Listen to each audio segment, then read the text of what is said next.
28 novembre 1958, 28 novembre 2024, 66 ans déjà que le Congo jouit de sa République. Donc, vous l'avez compris, mesdames et messieurs, nous sommes au mois de novembre et le mois de novembre, c'est la célébration de la fête de la République. Pour en parler, nous avons choisi de donner la parole à une grande femme qui a marqué l'histoire de notre pays. Effectivement, elle est la première enseignante des mathématiques en République du Congo. Elle a été ministre de la promotion de la femme de 2002 à 2011. Elle a accepté de répondre à notre invitation. Bonjour Madame la Vénérable. Bonjour. Merci d'avoir répondu à notre invitation. Alors nous l'avons dit, ministre de la femme de 2002 à 2011, première femme enseignante des mathématiques en République du Congo. Donc vous êtes scientifique avant tout, mais lorsque la fête de la République est arrivée, comment est-ce que vous avez accueilli ça en tant que jeune femme à l'époque? Bien, merci Madame la journaliste. Lorsque arrive le 28 novembre 1958, je n'ai que 11 ans. Je suis à l'école primaire. Mais j'ai quand même quelques souvenirs. J'ai participé ici à Brazzaville à la manifestation du 28 novembre en tant que jeune fille provenant de l'actuelle école de la Poste. À l'époque, c'était l'école ménagère. On avait choisi les 5 premiers de chaque classe pour aller participer au 28 novembre. Nous sommes allés au palais. On a fait les jeux gymniques. À l'époque, c'était les jeux gymniques. Et à la fin des jeux, on a bu, on a mangé et on a remis à chaque jeune fille une grosse poupée. En 60, j'étais maintenant au collège Anne-Marie Javoué. Là-bas aussi, j'avais été choisie pour aller célébrer le 28 novembre au palais. C'était toujours dans le cadre du mouvement gymnique. C'était très important pour nous jeunes filles de participer à cet événement. Mais les discours, tout ça, ce n'était pas notre affaire parce qu'on était encore trop jeunes pour comprendre exactement la quintessence de l'affaire. Mais on savait que c'était pour la République. Et les religieuses nous ont expliqué ce que c'était que la République. C'était un grand événement pour l'histoire du Congo. Maintenant, quelque temps après, on ne célébrait plus le 28 novembre.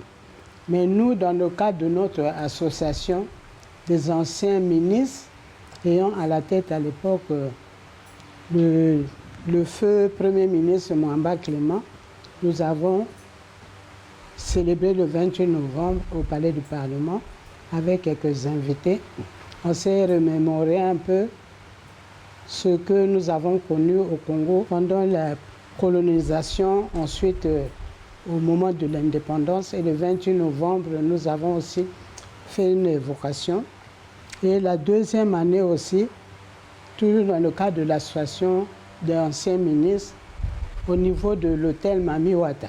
Nous avons aussi célébré le 28 novembre, et là c'était avec le président de l'association à cette époque, c'était Gayama Pascal. Après, bon, c'est le président qui va prendre le relais après la célébration des 50 ans d'indépendance du Congo, et ça s'est passé devant le CSF, avec comme orateur principal le ministre Silou Jean-Claude, actuellement ministre du Commerce. 28 novembre 1958, c'est quand même avant le 15 août 1960. Donc c'est une fête très importante pour les seniors parce que vous avez vécu ces moments-là. Est-ce que à l'époque, vous saviez que le Congo n'était pas encore indépendant? Est-ce que vous avez conscience que malgré le fait que vous célébrez, malgré le fait que vous avez accès à l'éducation, mais vous n'êtes pas encore indépendant? Bien sûr, on le savait puisqu'en classe on nous le disait. Et il y a des mouvements qui se menaient pour accéder à l'indépendance.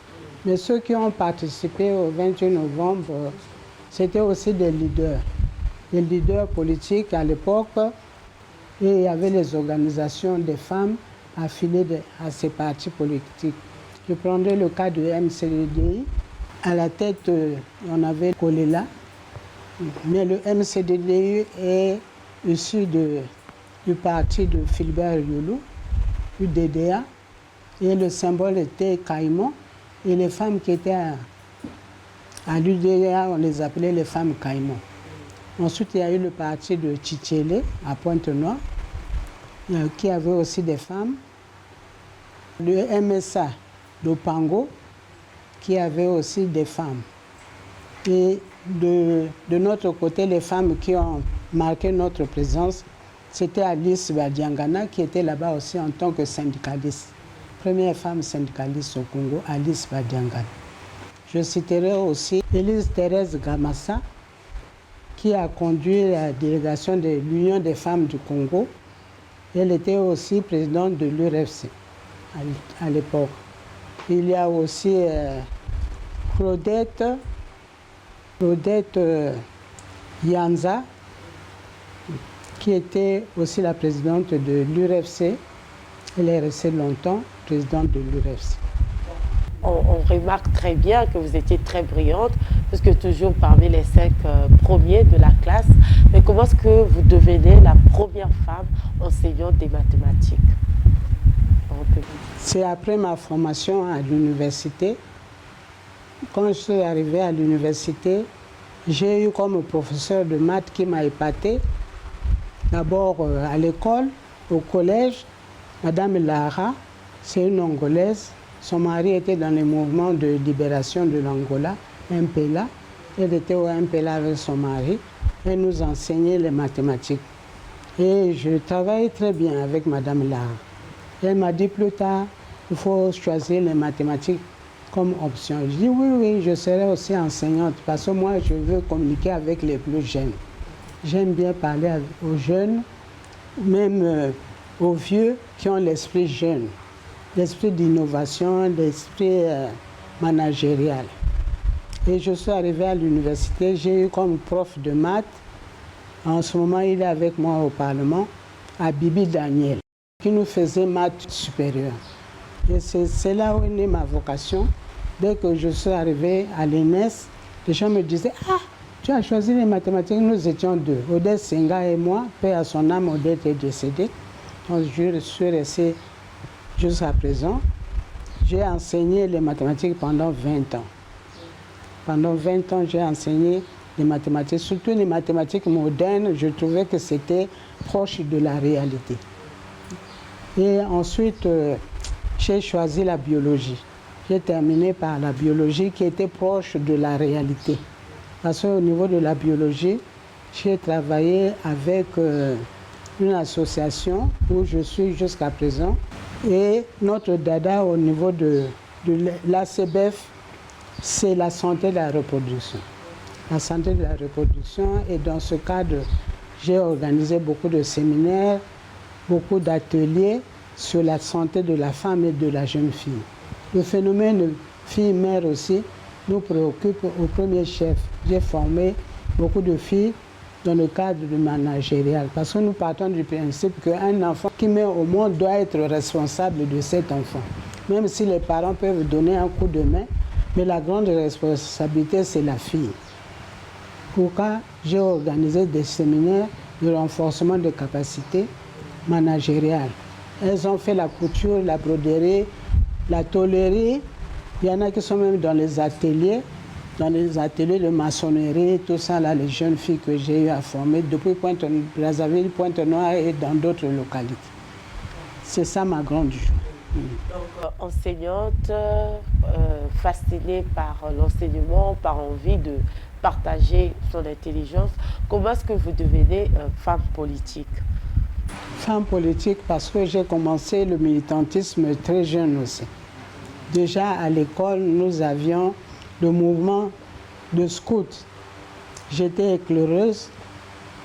Ensuite, quand je suis allée au Koufan, là-bas, il y avait d'autres mouvements tels que les G6 et les guides dans le cadre du scoutisme, les âmes vaillantes, avec les cœurs vaillants qui étaient des hommes à chaminade. Et puis, J'ai évolué dans ces mouvements-là, mais dès qu'on a nationalisé les établissements en 1965, j'ai continué à militer, mais cette fois-ci à la cité, dans les quartiers, dans les arrondissements. J'ai milité dans l'URFC très jeune. J'ai travaillé avec Maman Botoka Emilienne, qui était la présidente de l'URFC de Poto-Poto. Moi, j'étais sa secrétaire, c'est moi qui rédigeais les procès-verbaux et tout ça. J'étais chargé de l'administration.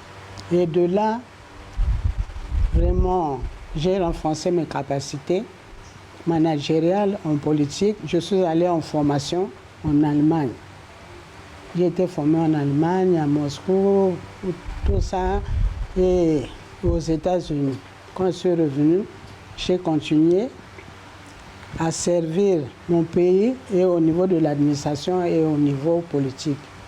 Au niveau de l'URFC, au congrès de l'URFC, je suis passé au comité central de l'URFC et chemin faisant, l'URFC s'est muté.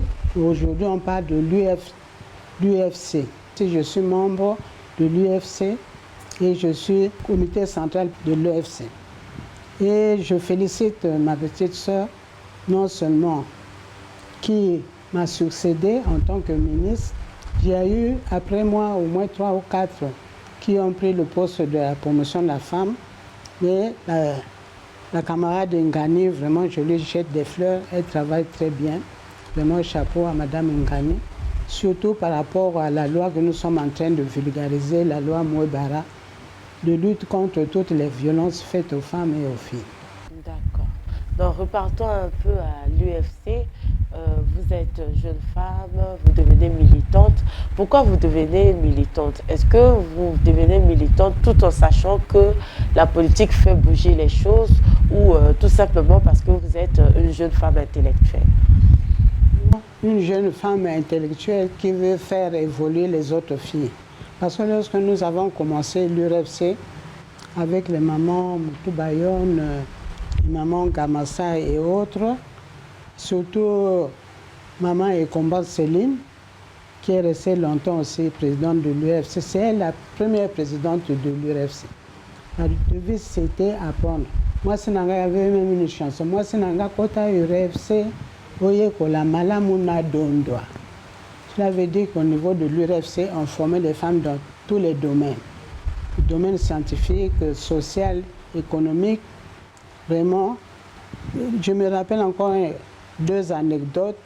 On nous avait demandé une fois à l'URFC d'amener les pantalons et les chemises des maris pour apprendre à repasser un pantalon. Ce n'était pas facile de repasser une chemise. Jusqu'à présent, il y en a qui ne savent pas le faire. Il y a des filles qui ne savent pas repasser, qui ne savent pas coudre, qui ne savent pas coudre, qui ne savent pas remettre un bouton ou faire une boutonnière.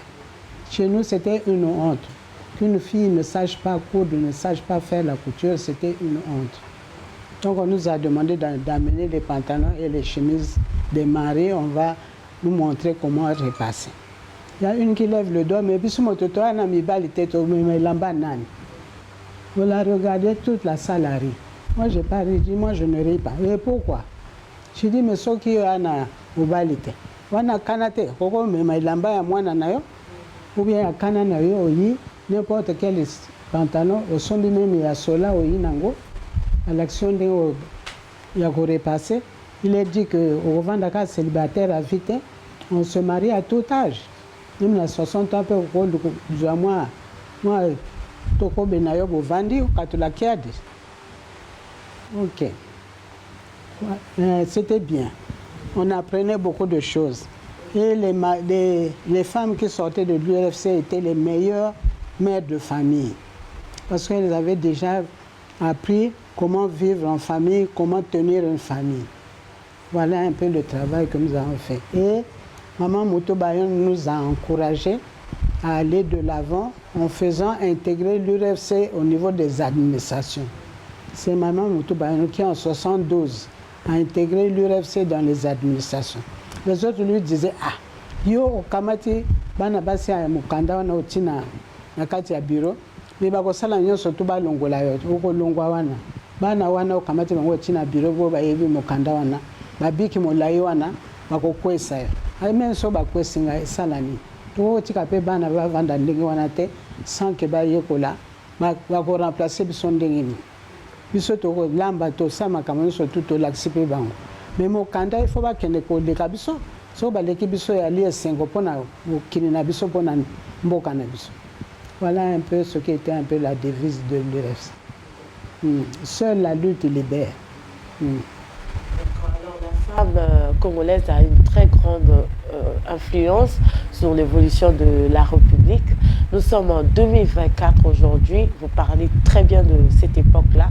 Mais lorsque vous voyez les jeunes femmes d'aujourd'hui par rapport à votre époque, quelle est la lecture que vous faites de la femme et la République? Quand je vois les jeunes filles d'aujourd'hui, il y a deux côtés. Le côté éducation ou formation, j'ai dit chapeau. Il y a beaucoup de filles qui aiment l'école, qui vont à l'école, qui ont des diplômes. Même si aujourd'hui tout le monde ne travaille pas, mais ça viendra avec le temps. Le travail, ce n'est pas toujours la fonction publique. C'est l'erreur que nos jeunes filles sont en train de commettre. On ne se forme pas pour rentrer dans la fonction publique. Si vous pouvez rentrer dans la fonction publique, c'est votre chance. Mais il faut voir ailleurs. Il y a le privé aussi a des problèmes.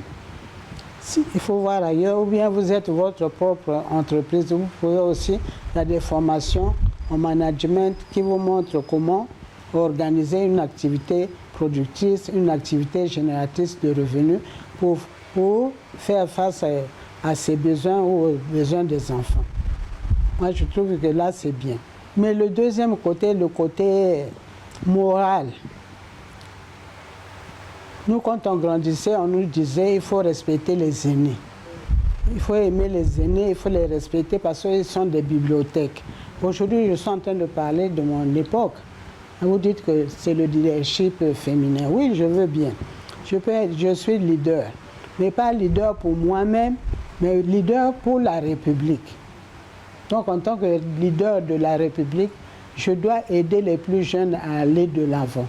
Comment les aider? Il faut qu'elles acceptent aussi ce que je leur dis, je leur donne comme conseil, comme devoir à faire. À notre époque, on respectait les aînés au point où on n'avait rien à dire devant l'aîné, mais on faisait des suggestions. Moi, je crois que les jeunes, ils ont la bravoure, ils ont beaucoup d'atouts, mais il faut utiliser ces atouts-là pour aller de l'avant, pas pour régresser. Parce que nous voyons là, il y a beaucoup de choses. Nous rentrons dans l'incivisme en plein. On va casser les écoles. Dès qu'il y a une grogne quelque part, c'est les écoles qui subissent. Qu'est-ce que les enfants qui sont en classe ont avec la grève des travailleurs? Même si à notre époque, on ne grévait pas n'importe comment. La grève a ses principes qu'il faut respecter.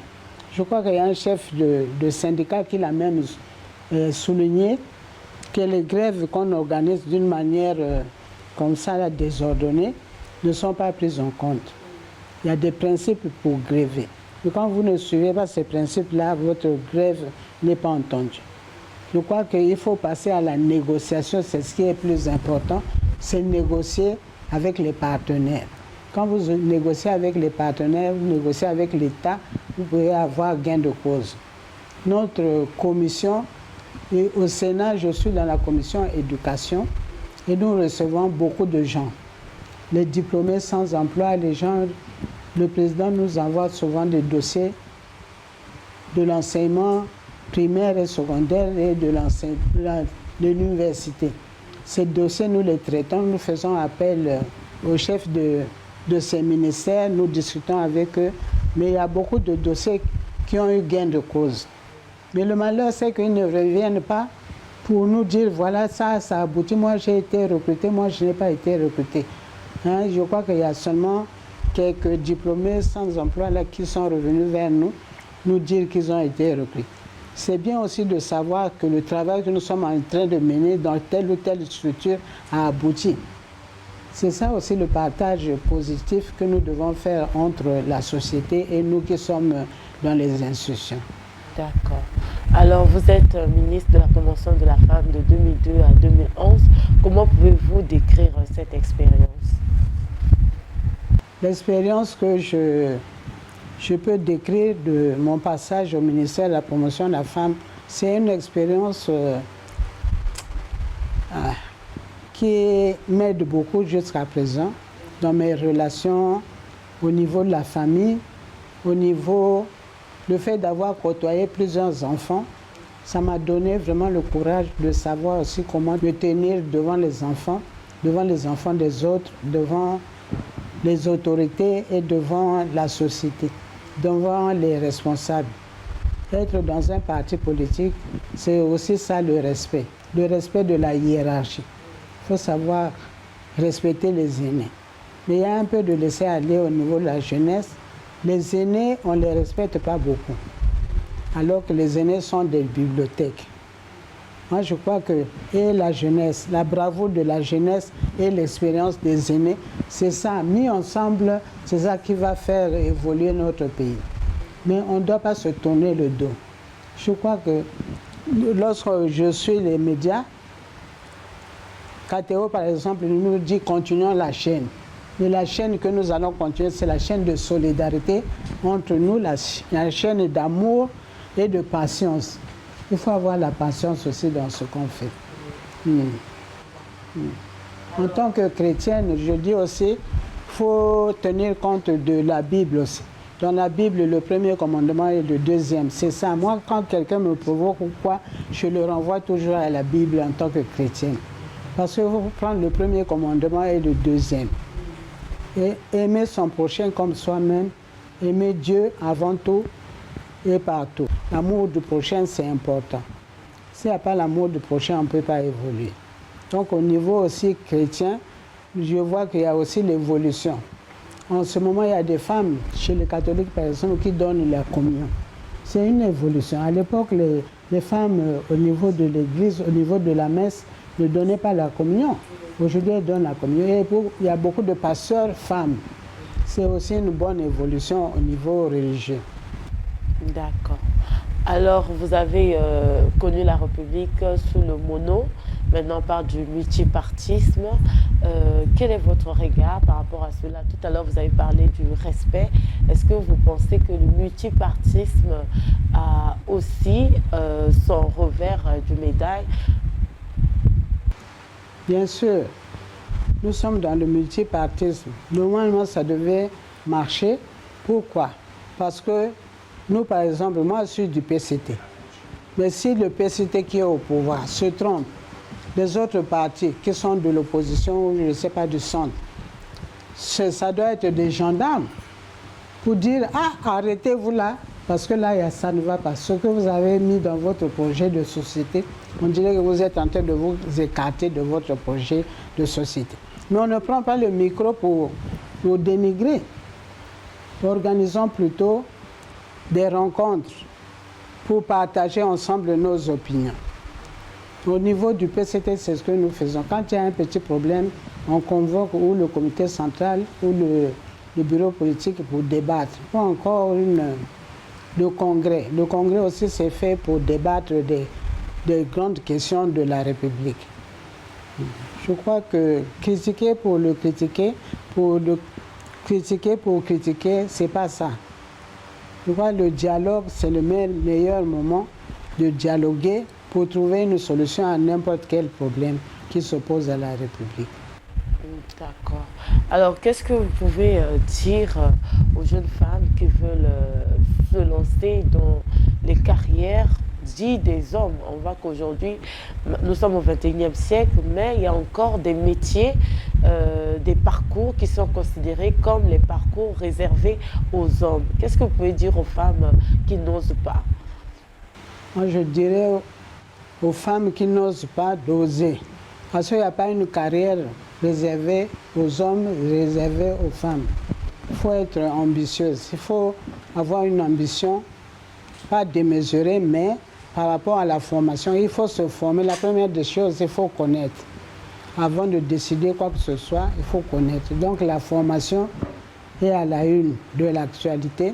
En ce moment, il y a beaucoup de formations que je suis au niveau des médias. C'est très bien de diffuser tout ça, mais lesquels qui vont à ces formations? Lorsqu'on regarde, c'est beaucoup plus les jeunes garçons et les hommes qui vont à ces formations. Les jeunes filles doivent s'ouvrir, aller se former et chercher à exceller dans la formation. La formation qualifiante, aujourd'hui on parle de la formation qualifiante. Il faut se qualifier quelque part. Le chemin est vaste. Il y a beaucoup d'opportunités qui se posent à nous, qui se posent au niveau de la jeune fille. Elles n'ont qu'à choisir. Dès qu'elles ont choisi, elles doivent partager leur choix avec d'autres pour aller de l'avant. Est-ce que le fait d'être la première femme enseignante des mathématiques au Congo vous a ouvert beaucoup de portes? Oui, je peux dire oui et non. Ça a attiré l'attention sur vous, vous étiez... Oui, parce que ce n'était pas donné. Hein. Puisqu'au départ, on me disait qu'on va, à la fin de l'année, on va me renvoyer. Les collègues me le disaient. Hein. Une jeune fille qui choisit les mathématiques, c'est du jamais vu. Au niveau de l'Afrique centrale, ce n'était pas seulement au Congo, au niveau de l'Afrique centrale. Et les garçons qui venaient, les Tchadiens qu'on avait, les Gabonais, ils tombaient d'admiration sur moi.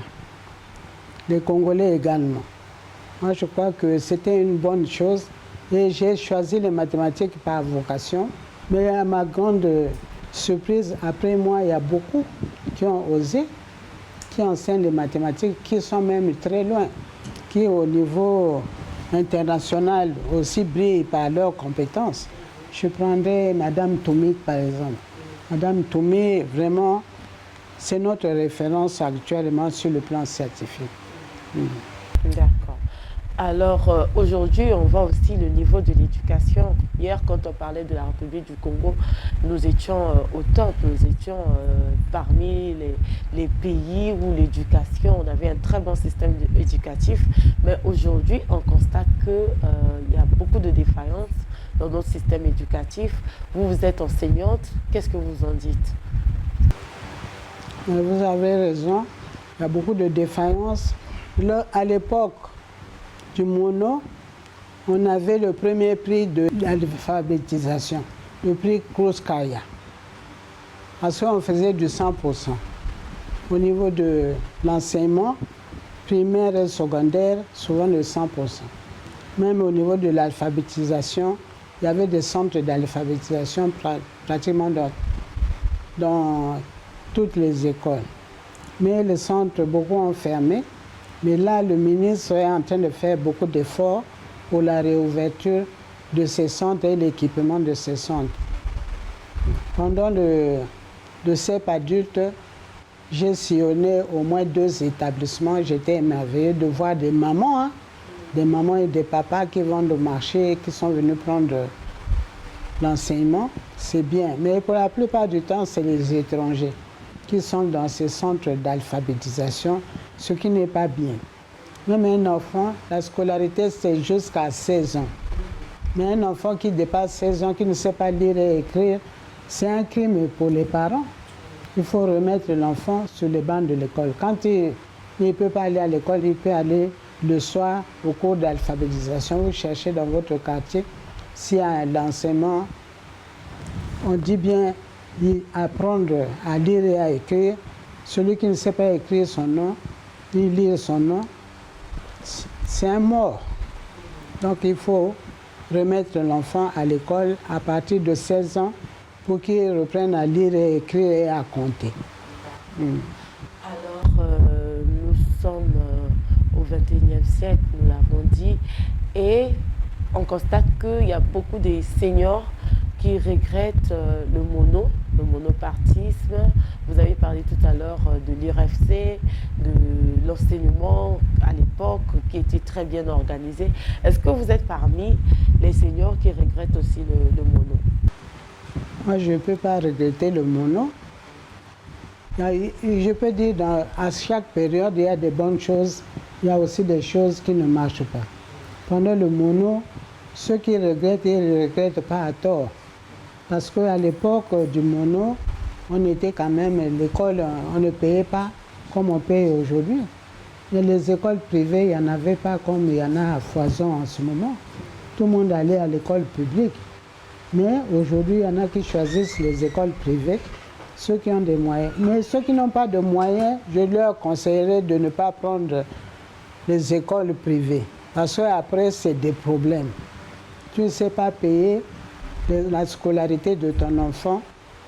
Tu es obligé de faire des métiers que tu ne devais pas faire dans la vie pour aider les enfants à aller à l'école. L'école publique est là. Ce qu'on demande à l'école publique, ce n'est même pas un mois d'école privée. Je crois que ce qu'on demande à l'école publique, ça nous suffit pour toute l'année au niveau de l'enfant. Bien sûr, il y a des débordements dans tout système, mais l'État est en train de tout faire pour que l'école publique soit au top niveau. Là, on distribue les cahiers, on distribue les tables bancs. C'est une très bonne chose. Vraiment, le ministre de l'enseignement primaire et secondaire est en train de faire un travail important. Même la ministre de l'enseignement supérieur, elle fait un travail important au niveau des étudiants que nous admirons. D'accord. Nous sommes à la fin de cette émission. Qu'est-ce que vous pouvez dire de particulier à nos téléspectateurs qui vous ont suivi? Au niveau des téléspectateurs, je dirais tout simplement merci de me suivre. Et ce que j'ai à vous dire, c'est seulement donner des conseils en ce qui concerne la jeunesse. Lui-même, le chef de l'État, a proclamé l'année 2024 année de la jeunesse. Donc nous devons tout faire pour que nos jeunes soient à l'aise. Il reste encore un mois. Pendant ce mois-là, regardez autour de vous ce que vous pouvez faire pour faire plaisir aux jeunes qui sont dans nos quartiers, qui sont dans nos villages, qui sont dans nos maisons. Merci beaucoup. Merci Madame la sénatrice d'avoir répondu à notre invitation. Mesdames et messieurs, voilà, nous sommes à la fin de cette émission. Nous avons eu l'honneur de parler avec la vénérable Jeanne-Françoise Moumeto sur les 66e anniversaire de la célébration de la journée de la République. Merci de votre attention. Au revoir.